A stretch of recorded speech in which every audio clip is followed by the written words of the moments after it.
ওস্তাদের সব নিয়ে আসছে, আপনারা খেয়াল করেন। বিসমিল্লাহ, আলহামদুলিল্লাহ, আসসালাতু ওয়াসসালামু আলা রাসূলিল্লাহ ওয়া বা'দ।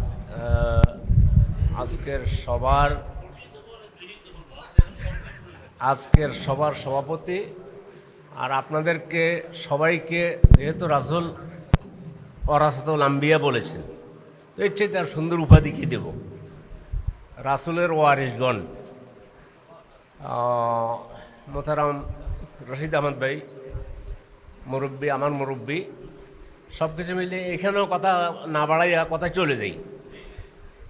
আমি আসলে আমাকে যখন বিষয়টা দেওয়া হয়েছে, আমার স্বাস্থ্য একটু গত 15 দিন থেকে খারাপ, কিন্তু আজকে সকাল 8:30 পর্যন্ত নোট করে যা নিয়ে আসছি, এখন এটা আমি বুঝি এটা মানতে হয়, এটা নিয়ম। তো স্পোর্ট সম্পর্কে আপনারা অনেক কিছু শুনেছেন। আমি প্রথম আরবদের কাছে, আমি শুধু আরব বাদশাহ থেকে কোন কোন বাদশাহ মৌলানা মোদি সম্পর্কে কী বলছেন, এখন এগুলো আমি তো বলতে পারবো না, আমার সে সুযোগ নেই। আমি শুধু নাম বলে যাব। প্রথম আমার হাতে যে দেখতেছেন, আরব বিশ্বে আপনারা জানেন কি না, মৌলানা মওদুদী রহমতুল্লাহ আলাইহির উপরে বহু গবেষণা হয়েছে,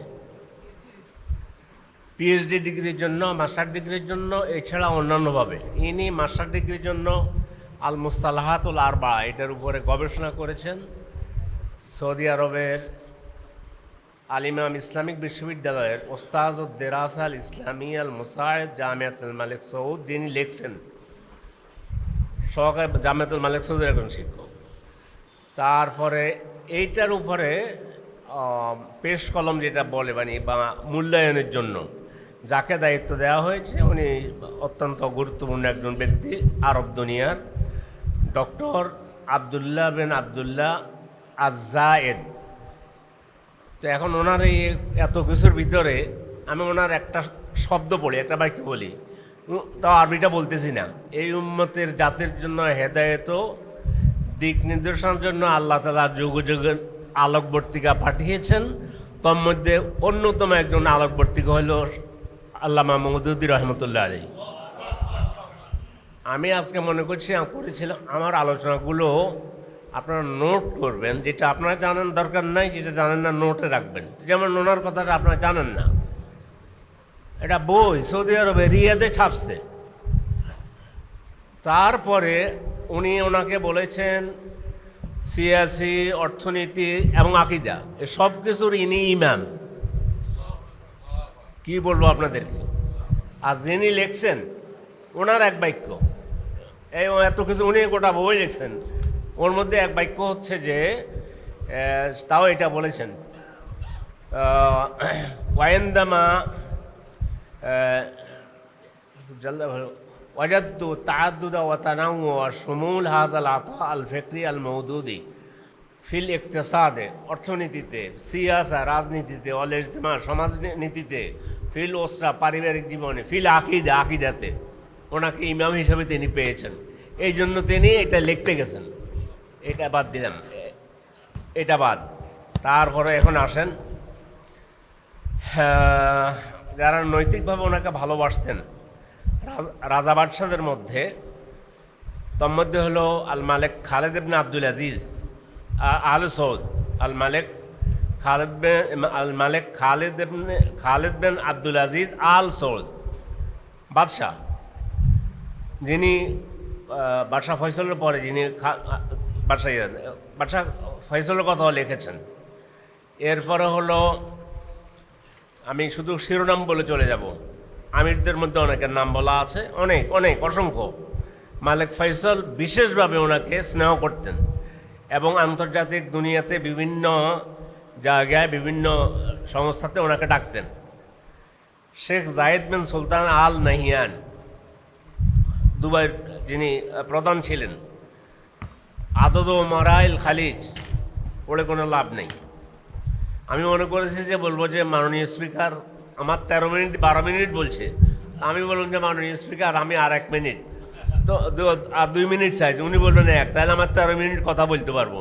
এখন সেখানে এমন অবস্থা করে দিয়েছে, বাদশাহ ফয়সাল ওনাকে ভালোবাসতেন, লম্বা কথা লেখা আছে কেমনে কেমনে ভালোবাসতেন, এগুলো আছে। শায়েখ জায়েদ বিন সুলতান আল নাহিয়ান, আমির আবদুল্লাহ আল ফয়সাল, উপসাগরীয় অনেকের অনেক অনেক মানে এটা শুধু বলতেছি রাজা বাদশাদের মধ্যে। এর মধ্যে রাজা বাদশাদের মধ্যে লিবিয়ার কর্নেল গাদ্দাফি, ওনার দ্বারা প্রভাবিত হয়েছেন, কিন্তু সে তো ইসলামের দুশ্মন ছিল। ওনাকে সম্মান করতেন। এরপর ওনার দ্বারা প্রভাবিত হয়েছেন। উনি তো মারা গিয়েছেন 1979 সালে। আর ইরানের বিপ্লব হলো 1979 সালে। ইমাম খোমেনি উনি আবুল আলা মসজিদ রহমতুল্লাহের সিয়াসত থেকে অভিভূত হয়েছেন এবং ওনার দ্বারা উপকৃত হয়েছেন। আমরা কিন্তু ওনাকে ইমাম বলার কারণে কেউ এটা মনে করেন না যে সিয়া সম্পর্কে। দেখেন রাসূল যখন চিঠি লিখতেছে ইলা আজিমের রুম, মিন মোহাম্মদ ইলা আজিমের রুম, সেই দৃষ্টিকোণ থেকে আমি তাদের ওই শব্দটা বললাম যারা প্রভাবিত হয়েছে। এরপরে যখন আপনি শেখ আব্দুল আজিজ বিন বাজ রাহিমাহুল্লাহ সবাই চেনেন, উনি ওনার সম্পর্কে আসনা আলা জুহুদি আল মৌদুদি ফিদ দাওয়া ইলাল ইসলামে ও মুহারাবাতুল ইলহাদ, মৌলানা মৌদুদি রহমতুল্লাহ আলাইহি তিনি প্রথম ওনার প্রশংসা করেছেন, তারপর ওনার নাস্তিক্যবাদ এবং বিরোধী এবং ধর্মনিরপেক্ষতা বিরোধী যে সংগ্রাম করেছে এটার প্রশংসা করেছেন। তবে হ্যাঁ, এটাই হলো সলবদের নিয়ম। হ্যাঁ, মানুষ ভুলের ঊর্ধ্বে নয়, এত সুন্দর করে বলেছে, এটা আরবদের নিয়ম। মানুষ ভুলের ঊর্ধ্বে নয়, সবার মধ্যে থেকে ভুল হইতে পারে, ঠিকও হইতে পারে। তো ওনার যেটুকু ভুল সেটার জন্য এটা উনি নিয়ে আসছেন। ইমাম মালিকের কথা, কুল্লুন ইউখাযু মিন কালামিহি ইউখায ওয়া ইউরাদ ইল্লা সাহিব হাযাল কবর, প্রত্যেকে এইভাবে কথা বলে গেছেন। আচ্ছা, আর শেখ বকর বিন জায়েদ রাহমাহুল্লাহ প্রশংসা করেছেন, আর শেখ আব্দুর রহমান বিন খালেক রাহমাহুল্লাহ প্রশংসা করেছেন। এরপরে দুইটা বইয়ের নাম লিখে রাখতে পারেন, এটা উর্দুতে লেখছে, এতরাফে আজমত, একটা বই আছে, সিলেটে একজন ভাইয়ের কাছে আছে, আমি জানি না। আর আরেকটা হলো গোফতার ও আফকার, এখানে বিশ্বের 80 জন চিন্তাবিদের দৃষ্টিতে মৌলানা মওদুদী প্রত্যেকেই ওনার ব্যাপারে যা বলেছেন সেখানে সবার কথা নিয়ে আসছেন। মালিক খালেদ থেকে আব্দুল আজিজ আরাবিয়ান যা আছে সব নিয়ে আসছে। এরপরে হলো আরেকটা যেটা আমি আসল বলার জন্য নিয়ে এসেছি, তাহলে এই বইয়ের মধ্যে প্রায় 30-35 জনের নাম আছে। আহলে হাদিসের পাকিস্তানের জমিয়তে আহলে হাদিস, ভারতের জমিয়তে আহলে হাদিস, দেওবন্দের আর শেখ মানে দেওবন্দের 60 বছর তিনি ছিলেন কারি তৈয়ব রাহিমাহুল্লাহ, উনি দেওবন্দের 60 বছর মুহতামিম ছিলেন। উনি মৌলানা মওদুদীকে বলছেন বর্তমান বিশ্বে মানে ইসলামিক চিন্তাবিদদের মধ্যে 1 নম্বরে মৌলানা মওদুদী। তো এগুলো সব তোমার কাছে আছে, আমি সব রেখে নাম আর বলতেছি না, 100 নাম আমি কতক্ষণ বলবো আপনাদের কাছে। এবার যেগুলো দু একটা কথা না বললেই না, তার বংশ পরিচয় সম্পর্কে বলতে গিয়ে শায়েখ মুহাম্মদ ইবনে হাসান ইবনে আকিল মুসা আশ-শরীফ, ইনি মক্কা ইউনিভার্সিটি থেকে কোরআনে পিএইচডি করেছেন। ইনি একজন পাইলট, উনি একজন 10 কেরাতের ইজাজা পাইছেন উনি, এবং ওনার বাড়ি হলো পরিবার হলো মদিনায়, মক্কা জিদ্দায় জন্মগ্রহণ করেছেন। ওনার বংশ পরিচয় রাসূলের বংশের সাথে গিয়ে মিলেছে। তো উনি বলছেন যে মওদুদী রাহিমাহুল্লাহ উনি ওনার বংশ পরিচয় হুসাইন রাদিয়াল্লাহু তাআলা আনহুর সাথে গিয়ে লেগেছে। এটা আপনাদের জানা থাকলে আমি ওনার নাম বললাম। তাহলে উনিকে এটার মধ্যে মনে করছিলাম কিছু কথা বললে আপনাদের উপকার হবে। আচ্ছা,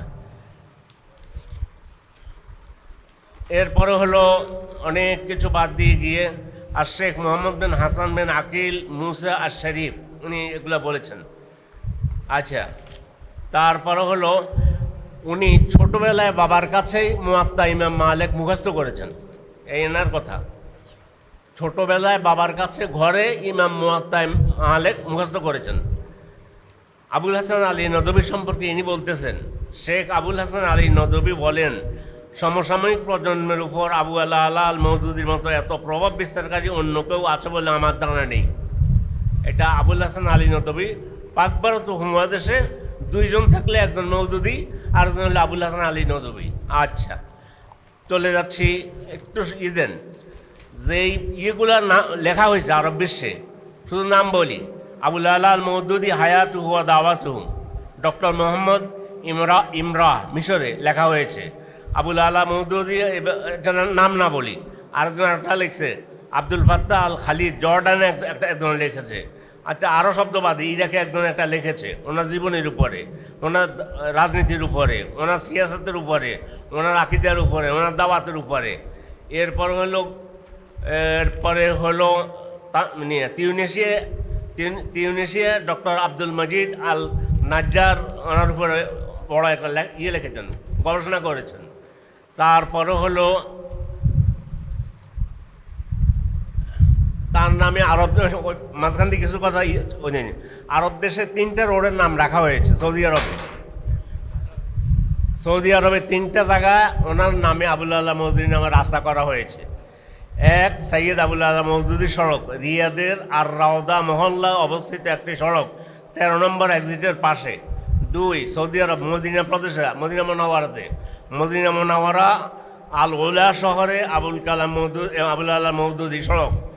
আর দুবাইতে একটা সড়ক, সেটার নাম রেখেছে তারা শারে বেহেশত আবুল আলা মওদুদি জেদ্দা থাকতো। আচ্ছা, ঠিক আছে, এটা এখন আচ্ছা বিশ্ব ওনার শিরোনামটা বলে দেই না।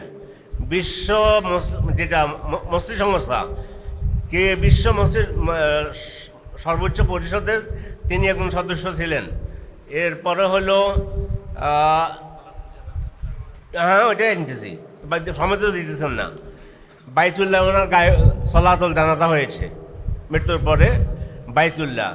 তো বাইতুল্লাহতে আবার নামাজ পড়েছে, এই নামাজটা পেয়েছে আমাদের কামালউদ্দিন জাফরি সাহেব, তখন তিনি সৌদি আরব ছিলেন। আর লাহোরে যিনি ওনার ইমামতি করেছেন ডক্টর ইউসুফ কারজাউই। অনেক কিছু আছে, এগুলো বলতে পারতেছি না।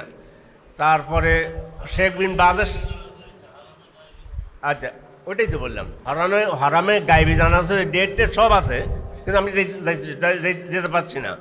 জাহিরাতুল মালিক ফয়সল 1979, যে বছর উনি মারা যাবেন ওই বছর মানে মালিক ফয়সল পুরস্কার শুরু হয়। এই শুরুর মধ্যে সর্বপ্রথম বিশ্বের মধ্যে 1 নম্বর উনি হয়েছেন ইসলামের দাওয়াত দেওয়ার জন্য, ওনাকে 1 নম্বর বলে চুজ করা হয়েছে। ওই মানে জাহিরাতুল মালিক ফয়সল ওনাকে দেওয়া হয়েছে এই পুরস্কার 1979 সালে। তখন কিন্তু বাদশাহ ফয়সল ছিল না, বাদশাহ ফয়সল 1975 মারা গেছেন। আচ্ছা, এরপর হলো মদিনা ইউনিভার্সিটি থেকে এসে আজ যারা মওদুদির বিরোধিতা করে, উনি মদিনা বিশ্ববিদ্যালয় যে যে প্রথম দিকের বিশ্ববিদ্যালয়ের জন্য যে কমিটি ছিল, সেই কমিটির অন্যতম একজন ছিলেন তিনি। বিশ্ববিদ্যালয় হবে ফাউন্ডার মেম্বার ছিলেন। এরপর হইল রাবেতাতুল আলমুল ইসলামের প্রতিষ্ঠাতা সদস্য তিনি ছিলেন প্রথম দিকে, একবার প্রথমে ডেট সব লেখা আছে। জাহিরাতুল মালিক ফজল পাইলেন। এরপরে হলো সলাতুল জানাজার কথা বলেছি, মোটা কি বলবো, ওই তো ওনাকে যখন কাদিয়ানীদের বিরুদ্ধে বই লেখার কারণে ফাঁসির অর্ডার দিল। কেন দিল ফাঁসির অর্ডার দিয়েছে? আসলে ওই তখন আইয়ুব খান ছিল ক্ষমতায়, উনি ওই সময় ইসলামী শরিয়া কায়েমের জন্য পাকিস্তানে উনি যে প্রচেষ্টা চালিয়েছেন, এই আইয়ুব খান মনে করছে এই সুবাদে এইটাকে নোক্তা ধরে ওনারা মারি ফেলাইতে। তো আমি এটা আরবদের এখানে কেন আনলাম, বাদশাহ ফয়সল সরাসরি ফোন করেছে, মিশর থেকে ফোন করা হয়েছে, ইন্দোনেশিয়া উর্দুন থেকে ফোন করা হয়েছে, করার আরবদের এই চাপের কারণে তখন পাকিস্তান সরকার এটা বাতিল করতে বাধ্য হয়েছে। হুকমুল এদাম গেল, জাহিরাতুল মালিক ফয়সল গেল, আর কিছু বলুন না। যাক, আল্লাহ আপনাদেরকে ভালো রাখুন, সুস্থ রাখুন, এটা আমার নিজের অযোগ্যতা আমি বলবো। এরপরে হলো ওনার সর্বশেষ যেটা, আমি ওনার উপরে গবেষণা করেছি তাফহিমের উপরে, আলহামদুলিল্লাহ আমি করেছি সৌদি আরবে। তো ওই সুবাদে আমি পাকিস্তান গিয়েছি, পাকিস্তান গিয়ে ওনার ওখান থেকে ওই যে 6 খণ্ডে যে তাফহিমুল কোরআন, সেই কোরআনটা আমি ওখান থেকে ওনার বাসার পাশ থেকে কিনে আনছি, ওনার ছেলের লাইব্রেরি থেকে। ছেলের লাইব্রেরির সাথে হইলো ওনার কবরস্থান। তো কিছু দুশ্মন আছে, কয়েকজন ওনারা তো কবরস্থানে মাটি দেওয়া হয় নাই। কী হয়েছে? কয়েকজন ওনারা এক জায়গায় মাটি দিয়েছে। তো আমি ওটা দেখার সুযোগ হয়েছে। আল্লাহ, এত বড় আলেমের কবর এইভাবে শুধু মাটি ছাড়া একটা ইঁটও নেই, আমি দেখিনি। আর জানালা দিয়ে আমাকে দেখাইছে, বললো যে উনি যে বসে যে কলম দিয়ে লিখতেন, দোয়াত, এইটা দোয়াত বুঝেননি? কলম দোয়াত, এইটা পরে নিলামে 2 লক্ষ রুপিতে একজন কিনে নিয়েছে।